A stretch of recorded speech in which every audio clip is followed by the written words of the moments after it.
Plus de 8 Camerounais sur 10 rencontrent des problèmes liés au titre foncier. Une récente étude menée en sociologie rurale d'ailleurs révèle que 27% de femmes possèdent un titre foncier et moins d'1% en milieu rural. Ce chiffre présente le caractère assez problématique du titre foncier, si bien que parmi les causes de litige, la société prend en compte le paramètre genre. Disputes familiales, discrimination, égoïsme, revendication, abandon, ignorance des moyens d'obtention du document testamentaire. Les raisons sont aussi nombreuses au point où les tribunaux sont quasiment dans l'incapacité de trouver des compromis. Mais d'abord, dans la démarche à suivre de la constitution d'un titre foncier, nous entendons souvent parler de dossiers techniques. Certains le jugent non obligatoire, mais selon le professeur Hubert Noël et Banvé, le dossier technique est incontournable. Le dossier technique est ce dossier qui est composé du plan du terrain, du procès verbal de bornage et des actes qui accompagnent le dossier. Ça peut être les actes de concession, ça peut être les actes notariés ou l'acte notarié. Donc, c'est ce qu'on appelle le dossier technique, qui est un incontournable parce que quand une commission a siégé, le cadastre doit descendre sur le terrain pour matérialiser le titre foncier. Parce qu'il n'y a pas de titre foncier, il n'y a pas de titre foncier sans plan. Un titre foncier sans plan est un titre foncier non matérialisé. Il est d'office faux. Donc il faut retrouver, il faut placer les bornes, procéder à la mensuration du terrain. Par la suite, il faut dessiner le plan, calculer les coordonnées et avoir ce qu'on appelle un plan définitif. Le terrain est levé, borné et clos. Donc c'est ce dossier technique qui sous-tend le titre foncier parce qu'il y a toujours un élément, des éléments cadastraux, des éléments topographiques si vous voulez, et les éléments juridiques. C'est tout cela qui fait le titre foncier. En parenthèse, il faut noter que le titre foncier ne concerne pas les étrangers au premier abord. En ceci que dans l'opération de morcellement ou de dotation entière de terrain entre le vendeur, l'acquéreur et le notaire, il est impératif pour l'étranger d'obtenir le visa du ministre chargé du domaine des affaires du cadastre sous peine de nullité. Il permet aux autorités en charge d'effectuer un contrôle permanent, entre autres, le positionnement du terrain. Par exemple, est-il en zone stratégique ou en zone frontalière? Nous parlons là du droit de préemption accordé à l'État. Pour le compatriote, il est important de savoir si le titre foncier est éternel ou pas. Le titre foncier, dès lors qu'il est établi en bonne et due forme, est intangible, inattaquable et définitif. Voilà ce que dit le législateur.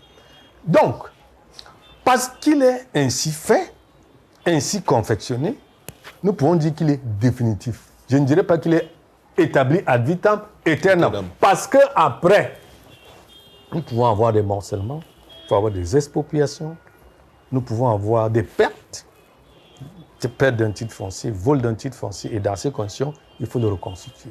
Ce détail foncier négligé du public pourrait conduire à un motif de litige foncier même entre les États. Pour ce qui est du Cameroun, voici quelques problèmes fonciers récurrents. Les problèmes récurrents au titre foncier viennent d'abord de ce que j'appellerais la méconnaissance des procédures. Ensuite, nous avons ce problème des frais à payer. Beaucoup d'usagers s'offusquent de ce que ces frais ne sont pas détaillés et qui sont toujours nombreux. On ne sait pas exactement ce qu'on doit payer. On a un autre problème qui vient de ce que le titre foncier, quand il arrive dans une famille, on se dit que le problème commence. Donc, il n'est pas entré dans nos habitudes dès le premier jour.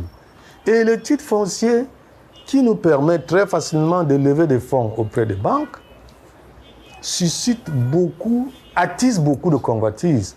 Parce qu'il y a des doubles ventes, il y a des ventes sans associer tous les propriétaires, en cas de succession, très souvent on se rend compte qu'un cousin ou un voisin est allé vendre sans associer tous ceux qui sont concernés. Donc les problèmes sont nombreux. Parfois aussi, beaucoup de titres fonciers s'établissent sans tenir compte des étapes. Il y a beaucoup qui prennent des raccourcis et ça dérange. C'est pour cela qu'il était bon qu'on ouvre une réflexion sur le titre foncier.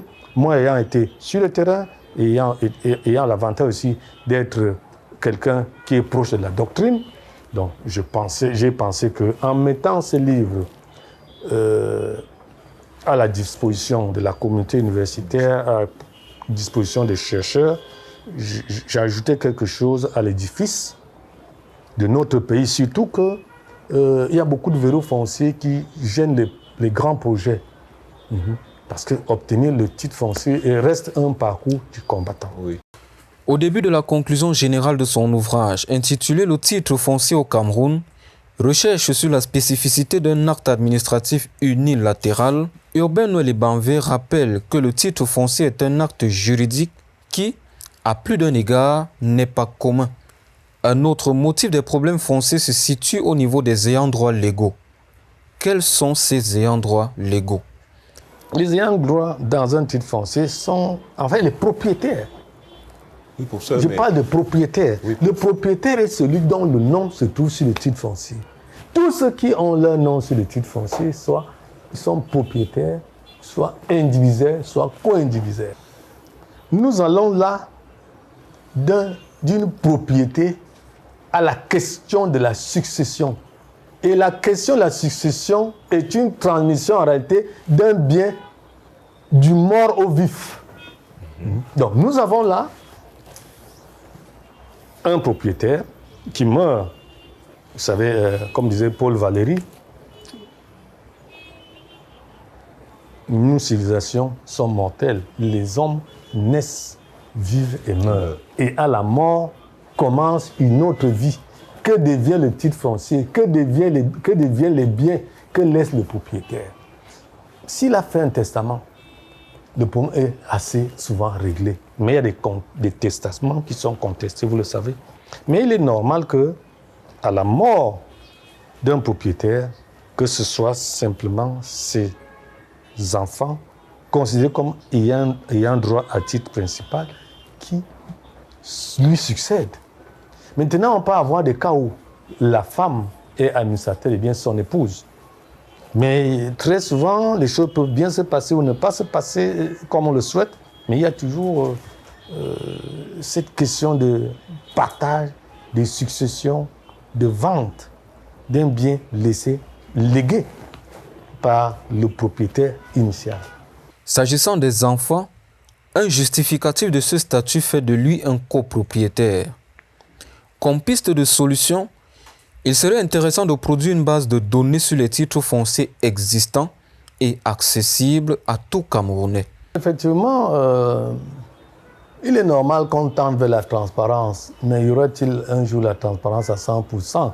Permettez-moi d'en douter. Oui. Ce qu'il faut dire est que nous avons ce qu'on appelle la publicité foncière. Elle existe.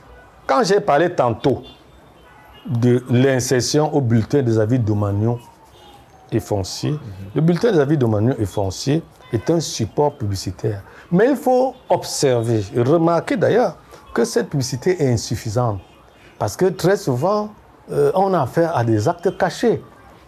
Et il se pose dans le problème de l'existence ou non du titre foncier. Et très souvent, quand on se rend compte qu'il existe, on a déjà engagé beaucoup de choses et très souvent, ça n'entraîne que des querelles. En réalité, je suis de ceux qui pensent que le système de publicité mérite d'être renforcé. Mais beaucoup de gens pensent qu'il faut cacher tout ce qu'ils ont comme bien, tout ce qu'ils ont comme fortune, parce que certains estiment souvent que dans ce domaine comme dans bien d'autres, ils n'aiment ni le bruit, ni la lumière. Dans ce cas, comment faciliter l'accès aux titres fonciers? On peut faciliter l'accès aux titres fonciers en diminuant le nombre d'interventions, le nombre d'intervenants et le nombre d'étapes. Maintenant, il faut donc aboutir a des procédures simples, des procédures souples, des procédures expéditives et des procédures rapides. Sauf que, en le faisant, nous courons le risque de voir tout le monde obtenir des titres fonciers, parfois des endroits inappropriés. Donc, la machine à production de titres fonciers a peut-être le mérite de ne pas aller trop vite. On se retrouve là un peu comme si on était chauffeur d'une voiture, ne sachant pas s'il faut appuyer sur l'accélérateur ou sur le frein. Si on appuie sur les deux, la voiture s'immobilise. Donc il faut faire un savant dosage entre l'accélérateur et le frein. Parce que l'établissement rapide de titre foncier peut cacher quelque chose. Voilà. Quand il y a une question liée au titre foncier, nous avons, j'appellerais ça le contentieux foncier. Il y a le contentieux juridictionnel et le contentieux non juridictionnel. Le contentieux non juridictionnel consiste pour nous, consiste à saisir peut-être le sous-préfet, le préfet ou le ministre avant que ne s'établisse le titre foncier. Donc, devant l'administration, devant la chefferie, on peut faire valoir ses droits et de ce côté-là, le problème peut être réglé. C'est l'un des recours, l'une des possibilités de recours. L'autre, c'est devant le juge. Le juge est, par excellence, gardien de la propriété privée, le juge judiciaire. Donc, en cas de litige, on peut saisir le juge judiciaire ou le juge administratif. Le juge administratif, parce que le titre foncier, d'abord, un acte administratif. Dans les délais de recours contentieux, on peut saisir le juge administratif qui se prononce. Et non seulement les délais, conformément aux procédures, à savoir tout d'abord un recours gracieux préalable, le recours gracieux qui prouve que vous êtes adressé à l'administration qui a établi le titre foncier, c'est après que vous pouvez saisir le juge administratif. Vous pouvez aussi saisir le juge judiciaire pour des titres fonciers qui ont déjà dépassé l'étape de la procédure administrative. Il n'existe pas de méthode parfaite créée par l'homme qui, lui-même, n'est pas parfait. En clair, les pistes de réduction des conflits fonciers sont à utiliser avec sagesse en fonction du degré de gravité du conflit. Car si la terre peut être source de conflit, c'est cette même terre qui peut être source d'harmonie.